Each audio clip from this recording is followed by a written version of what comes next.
Remi മാർട്ടിനും Jack ഡാനിയലും കുടിക്കാൻ സാമ്പത്തികമില്ലാത്തവർക്ക് പാവങ്ങളുടെ Johnnie Walker എന്നറിയപ്പെടുന്ന ഒരു ബ്ലെൻഡഡ് വിസ്കി. അല്പം കുടിച്ചാൽ തന്നെ ലഹരി ഒരു കൊടുങ്കാറ്റ് പോലെ വന്ന് ഉന്മാദത്തിൻ്റെ ഉത്കണ്ഠ ശ്രേണിയിൽ എത്തിക്കുന്ന ഒരു സ്കോച്ച് വിസ്കി.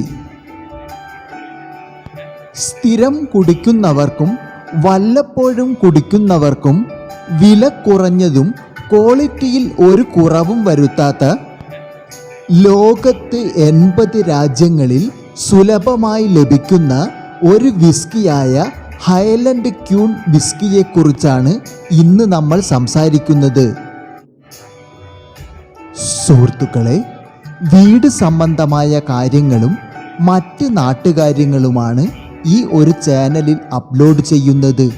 വീഡിയോ ഇഷ്ടപ്പെടുകയാണെങ്കിൽ സബ്സ്ക്രൈബ് ചെയ്യുക, ഷെയർ ചെയ്യുക, നിങ്ങളുടെ അഭിപ്രായം രേഖപ്പെടുത്തുക. നിങ്ങൾ ഫേസ്ബുക്ക് പേജ് വഴിയാണ് ഈ ചാനൽ കാണുന്നതെങ്കിൽ ഫോളോ ചെയ്യുക.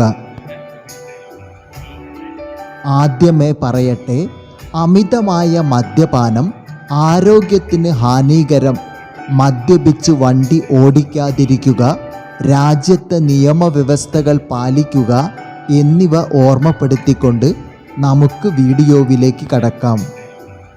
ലോകത്തുള്ള മറ്റ് ഏത് സ്കോച്ച് വിസ്കിയേക്കാൾ വില കുറവും എന്നാൽ കൊടുക്കുന്ന പണത്തിനേക്കാൾ കൂടുതൽ ക്വാളിറ്റിയുമുള്ള, പാവങ്ങളുടെ ജോണി വാക്കർ എന്ന് അറിയപ്പെടുന്ന ഒരു മികച്ച വിസ്കിയാണ് ഹൈലൻഡ് ക്യൂൺ.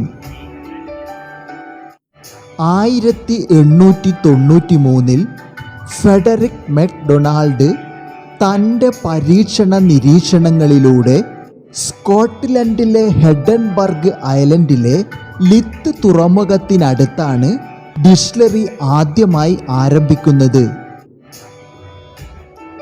ആദ്യം പ്രാദേശിക അടിസ്ഥാനത്തിൽ ചെറിയ രീതിയിൽ ആരംഭിച്ചതാണെങ്കിലും വിസ്കിയുടെ ഗുണമേന്മയും വിലക്കുറവും പെട്ടെന്ന് തന്നെ അയർലൻഡ് മുഴുവൻ ഇതിൻ്റെ ഗുണമേന്മയെക്കുറിച്ച് അറിയുകയും 1980 മെക്ഡൊണാൾഡ് ആൻഡ് മൂയൽ എന്ന ഒരു കമ്പനി ആരംഭിക്കുന്നു.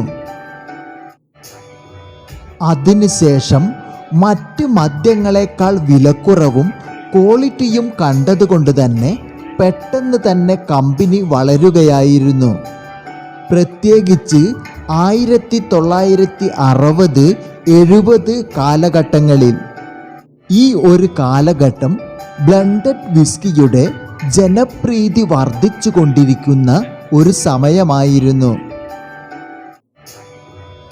സാധാരണക്കാരുടെ ജോണി വാക്കർ എന്നറിയപ്പെടുന്ന ഹൈലൻഡ് ക്യൂൺ 1-ാം ലോക മഹായുദ്ധകാലത്തും 2-ാം ലോക മഹായുദ്ധകാലത്തും മറ്റ് മദ്യവ്യവസായ കമ്പനികളെ പോലെ തന്നെ പ്രതിസന്ധികൾ നിറഞ്ഞ ഒരു കാലഘട്ടത്തിലൂടെയാണ് കടന്നുപോയത്. ഈ ഒരു സമയത്ത് ഒട്ടനവധി മദ്യശാലകൾ അടച്ചുപൂട്ടുകയും മറ്റ് ചിലത് നിർമ്മാണം നിർത്തിവെക്കുകയും ഉണ്ടായി. ഈ ഒരു കാലഘട്ടത്തിൽ ഹൈലൻഡ് ക്യൂണും മദ്യനിർമ്മാണം നിർത്തിവെക്കുകയുണ്ടായി. പിന്നീട് കൈമാറ്റത്തിലൂടെ കമ്പനി മദ്യനിർമ്മാണം പുനരാരംഭിച്ചു. ഇനി നമുക്ക് ഹൈലൻഡ് ക്യൂൺ മദ്യത്തിൻ്റെ ചരിത്രത്തിലേക്ക് കടക്കാം. ഇതിൻ്റെ പേരുമായി കമ്പനിക്ക് പ്രത്യേകിച്ച് ബന്ധങ്ങളൊന്നും ഇല്ലെങ്കിലും ലിത്ത് തുറമുഖവുമായി മേരി ക്യൂണിനുള്ള ബന്ധത്തെ സ്മരിക്കുന്നതിന് വേണ്ടിയാണ് കമ്പനി ഈ പേര് വിസ്കിക്ക് നൽകിയത്. മേരി ക്യൂൺ 1567 എലിസബത്ത് ഒന്നാമനെതിരെ കലാപത്തിന് ആഹ്വാനം ചെയ്യുകയും സ്കോട്ട്ലൻഡിലെ ലിത്ത് തുറമുഖം ആക്രമിക്കുകയും തുടർന്ന് തടവിലാക്കപ്പെടുകയും വധിക്കപ്പെടുകയും ചെയ്യുന്നു. ലിത്ത് തുറമുഖവുമായി മേരി ക്യൂണിലുള്ള ബന്ധത്തെ അനുസ്മരിക്കുന്നതിന് വേണ്ടിയാണ് ഹൈലൻഡ് ക്യൂൺ എന്ന പേര് നൽകാനുള്ള കാരണം. വിദേശത്ത് ജോലി ചെയ്യുന്ന സാധാരണക്കാരുടെ ഇഷ്ടമദ്യമാണ് ഹൈലൻഡ് ക്യൂൺ. തുച്ഛമായ ശമ്പളത്തിന് ജോലി ചെയ്യുന്ന സാധാരണക്കാരായ തൊഴിലാളികൾക്ക് തങ്ങളുടെ വരുമാനത്തിൽ ഒതുങ്ങുന്ന ഒരു മദ്യമായതുകൊണ്ട് ഹൈലൻഡ് ക്യൂൺ ഇവരുടെയെല്ലാം ഇഷ്ടമദ്യങ്ങളിൽ ഒന്നാണ്. ഇനി നമുക്ക് ഹൈലൻഡ് ക്യൂൺ മദ്യത്തിൻ്റെ ബോട്ടിലിനെ ഒന്ന് പരിചയപ്പെടാം. ഒരു സാധാരണ വിലക്കുറഞ്ഞ മദ്യം ആയതുകൊണ്ട് ഇതിൻ്റെ ബോട്ടിലിന് പ്രത്യേകതകൾ എന്ന് പറയാൻ ഒന്നും തന്നെയില്ല. ബോട്ടിലിൻ്റെ ഏറ്റവും മുകളിലായി 1961 എന്നും അതിന് താഴെയായി മേരി ക്യൂൺ കുതിരപ്പുറത്ത് നടത്തുന്ന ഒരു പടയോട്ടത്തിൻ്റെയും ചിത്രം നിങ്ങൾക്ക് കാണാവുന്നതാണ്. പിന്നെ മനോഹരമായ ചുവന്ന അക്ഷരത്തിൽ ഹൈലൻഡ് ക്യൂൺ എന്ന് എഴുതിയതും നിങ്ങൾക്ക് കാണാവുന്നതാണ്. ഇനി ഇതിൻ്റെ ആൽക്കഹോൾ പെർസെൻറ്റേജ് എടുത്താൽ 40% ആണ്. ഒട്ടുമിക്ക ക്വാളിറ്റിയുള്ള സ്കോച്ച് വിസ്കികളും 40% ആയിരിക്കും ആൽക്കഹോൾ പെർസെൻറ്റേജ്. ഇനി ഇതൊന്ന് സ്മെൽ ചെയ്തു നോക്കിയാലോ ടേസ്റ്റ് ചെയ്തു നോക്കിയാലോ വളരെ ഹാർഡായ ഒരു സ്മെല്ലാണ് നമുക്ക് ഫീൽ ചെയ്യുക. അതുകൊണ്ട് തന്നെയും പ്രത്യേകിച്ച് ഒരു സ്മെല്ലൊന്നും നമുക്ക് തിരിച്ചറിയാൻ കഴിയില്ല. സ്മെൽ ചെയ്ത് അല്പം കഴിഞ്ഞതിന് ശേഷം വാനിലയുടെയോ തേനിൻ്റെയോ ചെറിയൊരു സ്മെൽ വരുന്നതായി എനിക്ക് അനുഭവപ്പെട്ടു. ഇനി ഒന്ന് ടേസ്റ്റ് ചെയ്തു നോക്കിയാൽ നീറ്റായതുകൊണ്ട് നാവിലേക്ക് പെട്ടെന്ന് തന്നെ കത്തിക്കയറുന്നത് പോലെയാണ് എനിക്ക് അനുഭവപ്പെട്ടത്. അതുകൊണ്ട് തന്നെയും ഒരു കാരണവശാലും വെള്ളമൊഴിക്കാതെ ഹൈലൻഡ് ക്യൂൺ മദ്യം കഴിക്കരുത്. ഹൈലൻഡ് ക്യൂൺ വളരെ ഹാർഡായതുകൊണ്ട് ഐസ് ക്യൂബ് ഇട്ട് കുടിക്കുന്നതായിരിക്കും നല്ലത്. അല്ലെങ്കിൽ കോലയോ സ്പ്രൈറ്റോ നിങ്ങൾക്കുപയോഗിക്കാവുന്നതാണ്. നാട്ടിലാണെങ്കിൽ ഇളനീരൊഴിച്ചും നിങ്ങൾക്കൊന്ന് പരീക്ഷിക്കാവുന്നതാണ്. ഞാൻ അത്തരത്തിൽ പരീക്ഷിക്കാത്തതുകൊണ്ട് അതിനെക്കുറിച്ച് അഭിപ്രായം പറയുന്നില്ല.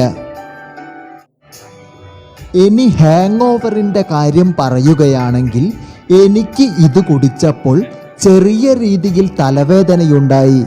ഹൈലൻഡ് ക്യൂൺ ബ്ലെൻഡഡ് വിസ്കി അത്ര ഇഷ്ടമല്ല. എൻ്റെ സ്നേഹിതന്മാരുടെ നിർബന്ധത്തിന് വഴങ്ങി 2-3 തവണ ഞാൻ കുടിച്ചിട്ടുണ്ടെങ്കിലും ഈ അവസരങ്ങളിലെല്ലാം തന്നെ എനിക്ക് തലവേദനയുണ്ടായിട്ടുണ്ട്. ഒരു പക്ഷേ ഇഷ്ടമില്ലാത്തത് കുടിച്ചത് കൊണ്ടാവാം. എൻ്റെ സ്നേഹിതന്മാർക്കൊന്നും തന്നെ തലവേദന അനുഭവപ്പെടാറില്ല. അവരുടെ ഇഷ്ടമദ്യങ്ങളിൽ ഒന്നാണ് ഹൈലൻഡ് ക്യൂൺ. ഇന്ത്യയിൽ ഇത് ലഭിക്കുമോ എന്ന് എനിക്കറിയില്ല. അറിയുന്നവർ കമൻറ്റ് ബോക്സിൽ രേഖപ്പെടുത്തുക. ഒപ്പം ഇതിൻ്റെ വിലയും. പൊതുവെ പെട്ടെന്ന് ലഹരി വരുന്ന മദ്യങ്ങൾ എനിക്ക് അത്ര ഇഷ്ടമല്ല. അതിന് പ്രധാന കാരണം എനിക്ക് ഒരു നനുത്ത തലോടൽ പോലെ സാവധാനത്തിൽ പിടിച്ചു വരുന്ന മദ്യമാണ് ഇഷ്ടം. ഹൈലൻഡ് ക്യൂൺ മദ്യം ഒരു കൊടുങ്കാറ്റ് പോലെ വന്ന് പെട്ടെന്ന് കെട്ടണയുന്നവയാണ്. സ്ഥിരം മദ്യം കഴിക്കുന്നവർക്ക് ഏറ്റവും പറ്റിയ ഒരു മദ്യമാണ് ഇത്. പെട്ടെന്ന് അമിതമായ ലഹരി ലഭിക്കുന്നത് കൊണ്ട് കുടിച്ച് കിടന്നുറങ്ങാൻ ഏറ്റവും നല്ല മദ്യം എന്ന് പറയാവുന്നത് ഹൈലൻഡ് ക്യൂൺ തന്നെയാണ്. ഞാനാവട്ടെ മദ്യം കുടിച്ചു കഴിഞ്ഞാൽ അതിൻ്റെ ലഹരി ആസ്വദിക്കുകയാണ് ചെയ്യാറ്. അത്തരക്കാർക്ക് ഇത് പറ്റുമോ എന്ന് എനിക്ക് തോന്നുന്നില്ല. വിലക്കുറവ് മദ്യമാണെങ്കിലും ബോട്ടിലിന് സെക്യൂരിറ്റി ക്യാപ്പും നിങ്ങൾക്ക് കാണാവുന്നതാണ്. അതുകൊണ്ട് തന്നെയും ഡ്യൂപ്ലിക്കേറ്റ് ഇറക്കുക വളരെ ബുദ്ധിമുട്ടുള്ള കാര്യമാണ്. ഇപ്പോൾ പാവങ്ങളുടെ ജോണി വാക്കറായ ഹൈലൻ ക്യൂൺ മദ്യത്തെക്കുറിച്ച് ഏകദേശം ഒരു ധാരണ നിങ്ങൾക്ക് ലഭിച്ചിരിക്കും എന്ന് കരുതുന്നു. അതോടൊപ്പം മദ്യപാനം ആരോഗ്യത്തിന് ഹാനികരമെന്ന് ഒരിക്കൽ കൂടി ഓർമ്മപ്പെടുത്തിക്കൊണ്ട് മറ്റൊരു നല്ല വിഷയവുമായി വീണ്ടും കാണാം എന്ന പ്രതീക്ഷയോടെ നിങ്ങളുടെ സ്വന്തം പൂമുഖം. നന്ദി, നമസ്കാരം.